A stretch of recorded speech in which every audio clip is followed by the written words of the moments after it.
Hello, everyone. My name is Yongjin An. I'm a professor at Seoul National University of Science and Technology. I'm going to present today urban innovation through mega sports event, evidence from the city of Seoul. Here's the contents of this presentation, the background, theoretical approach, case study area of Seoul, and conclusion. This study motivated by some bidding process and history. This table shows some information on bidding history, year, city, and bidding cities. Based on this information, we can see some trend. Increase of competition since 1980 year, this line of city. And also we can see the tension between developed country and developing country. Here's a research question. Why are many countries eager to host a mega sports event?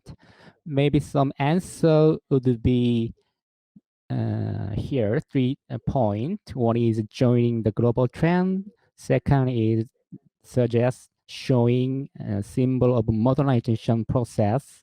And last is to upgrade the global power into world city.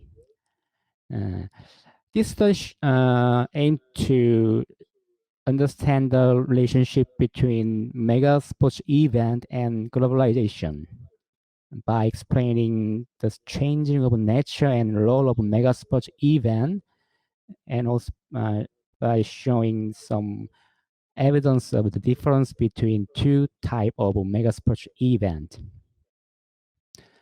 Here is a research review. While previous study focused on more some tourism and sociology perspective, this study shows some theoretical conceptual framework based on the urban development and planning perspective. There's temporal aspect and spatial aspect. The step of motive means diminishing difference and joining the world system based on the pre and post-industrial era. Next step is rethinking and some, the increasing the variety and refining the locality. So there's some tension between developing country and developed country, pre and post-industrial era. We can see two different concepts, globalization and localization. Basically, globalization is the convergence of a multi-dimension and micro-sociological approach and the force of structure. By the way, the localization means twin process macro and micro perspective, and more focusing on the micro-sociological approach, highlighting agent power.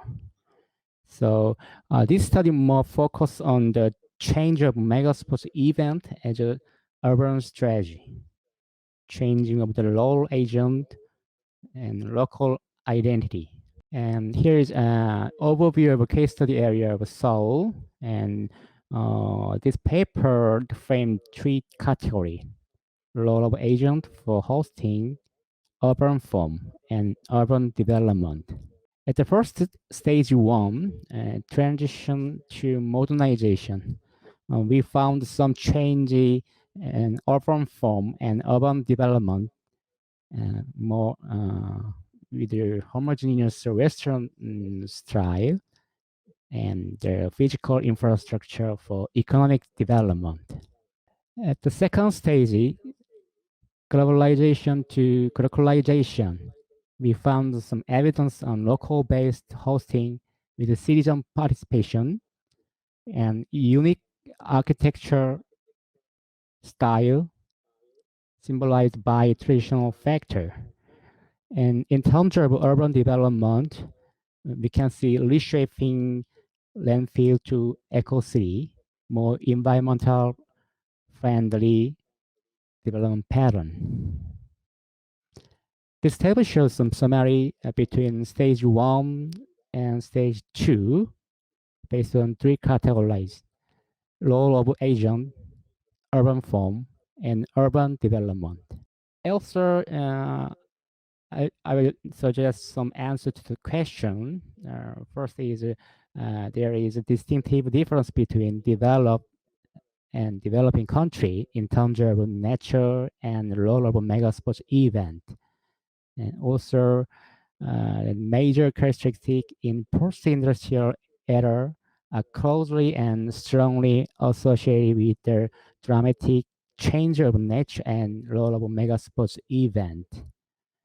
And it is important to reach the consensus about local value with self-awareness and self-confidence.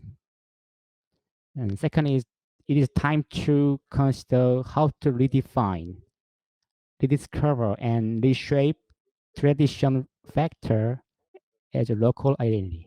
There also remain the question, given the current uncertainty of COVID-19 pandemic, the future study should reconsider the nature and role of mega sports event in the post-pandemic era from the perspective of social, urban, and technological innovation. Thank you so much.